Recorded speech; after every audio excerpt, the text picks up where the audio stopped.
This is part three of Behavior Change 101. We've gone through choosing a behavior or a habit, identifying who can adopt that habit, asking people what help they need. And this last section is about giving your community a helping hand. What help do they need to adopt that habit that helps. In the last segment, we talked about identifying barriers. Things like they might not know what to cook, lack of knowledge.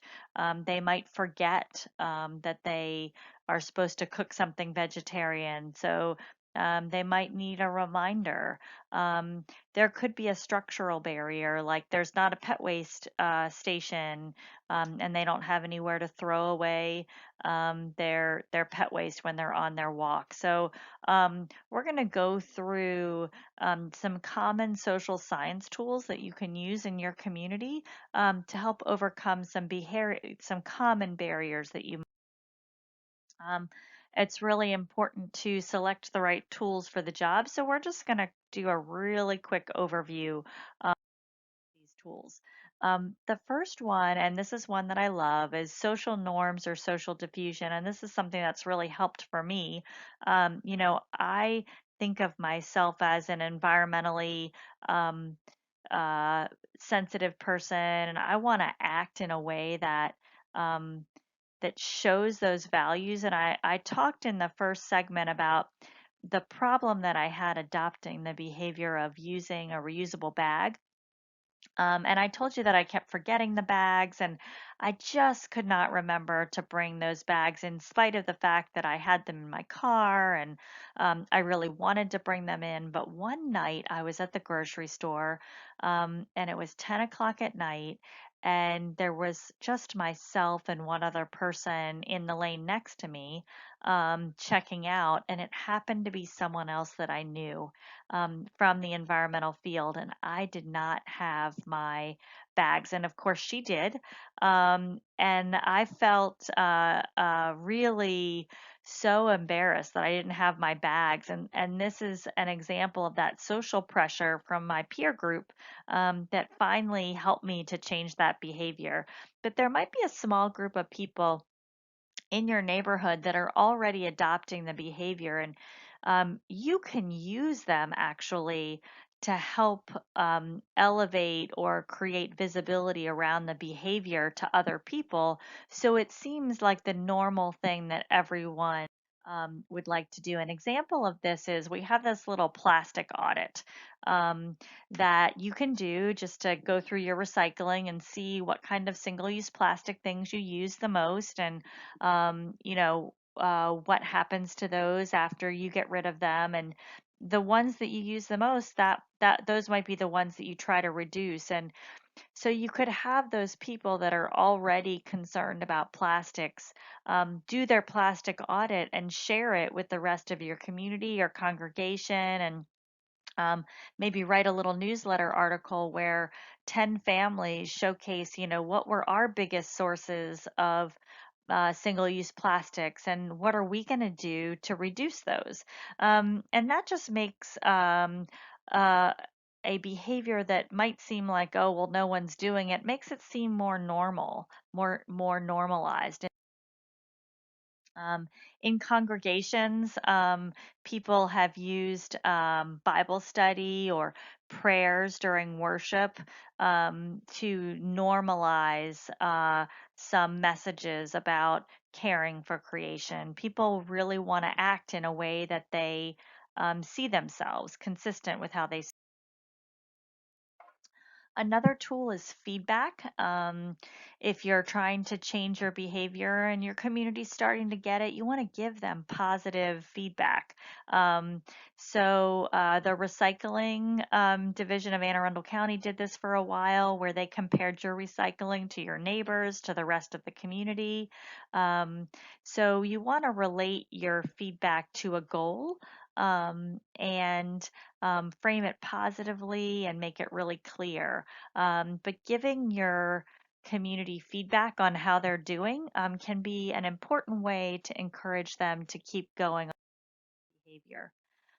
Sometimes people need incentives. These don't have to be monetary incentives. Sometimes people just want recognition. Um, just whatever it is that motivates your group of people, um, it has to be visible and really large enough to capture attention.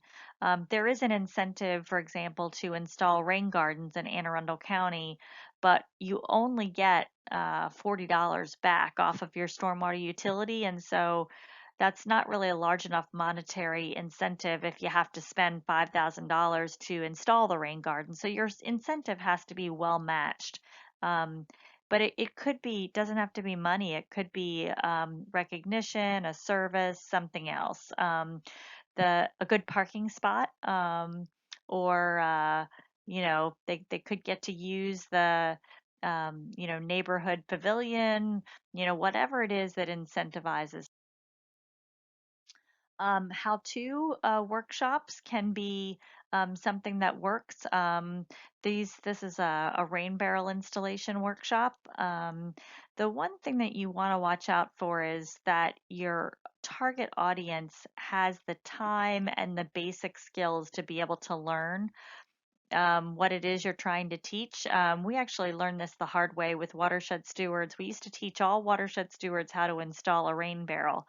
And we found that even after that how to, very few watershed stewards really wanted to actually install the rain barrels because they just were uncomfortable with the tools, and they wanted to do other things. And so we started, rather than teaching everyone how to install a rain barrel, teaching a subset of people how to install it and letting them offer that service, that installation service.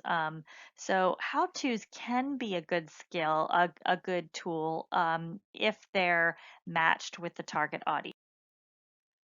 Commitment tools. Commitment tools are one of my favorites. When people commit to doing something, especially if it's in writing or in public, they are much more likely to do that thing. It's really well documented in the literature. So using a commitment is a really good. And if you can get people to share their commitment with others, that's even better because it's sort of commitment and social diffusion all at once. So getting that group of people to commit to doing whatever it is that you want them to do. Um, and then here's a personal favorite of mine, prompts. Prompts are a visual or auditory cue that reminds people to do something they already intend to do. It's noticeable, simple. It's used close in time and space to where the activity will or will not happen. And it's really important to use it only for positive behavior. Don't prompt negative behavior or you'll get negative behavior. I actually used a prompt for myself when I was trying to remember those bags. Actually, after I had that incident with my colleague in the checkout line where I felt so embarrassed because she had her bags and I didn't have mine, I made myself a really brightly colored prompt and I put it right on my steering wheel, which is what I'm looking at right before I get out of the car. And it reminded me um, to bring my bag with me. Now, I don't have it in my car anymore because I've successfully changed that behavior and I don't need that reminder anymore. But prompts are a really good thing for people that forget. Um, Prompts, a couple different prompts that are really interesting. People trying to adopt Meatless Mondays. A prompt might be a text or a recipe that comes in to you by Facebook Messenger or into your email, and that recipe prompts you to remember, oh, I'm going to cook something meatless tonight. How about this thing? It looks delicious and easy. So prompts can be digital or they can be hard copy. So we've talked about some tools. I'm now going to talk about a couple of strategies that you might want to consider when you're doing outreach with your community. And the first is to engage your early adopters. Um, in your outreach. Make them part of your team, the people that are already doing whatever it is that you want the rest of your community to do. Gather them around you and make them a little team to help. The second is that create a goal for yourself and communicate that to your community. This isn't a secret. You're not secretly trying to change people's behavior. You're doing it right out in the open. You're sharing with your community, here was my environmental assessment. I learned that we could reduce pollution if we all helped keep English ivy off of our trees. And I'm going to help you. You've said that you would like to also keep English ivy off of our trees. I'm going to help you do that. And I have a goal that by the end of the year, we're going to have English ivy removed from, you know, 50% of the trees in our community, whatever it is. So put that goal out there. Don't be afraid to share it with your community. Um, Next, you're going to utilize groups, events, and communications that already exist where people are already going to get their information, to socialize, to engage. Use the channels of gathering and communication that already exist in your community. If you have a 4th of July bash and everybody comes to it, consider doing something there. If you have a neighborhood listserv that people are really active on or a Facebook group, use that. So no need to reinvent the wheel.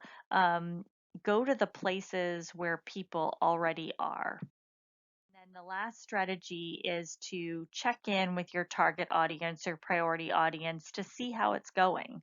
Um, you might ask them partway through the outreach for your capstone project, how's it going? Am I giving you the tools that work for you? Do you need something else? And then be willing to adjust your strategy if it's not.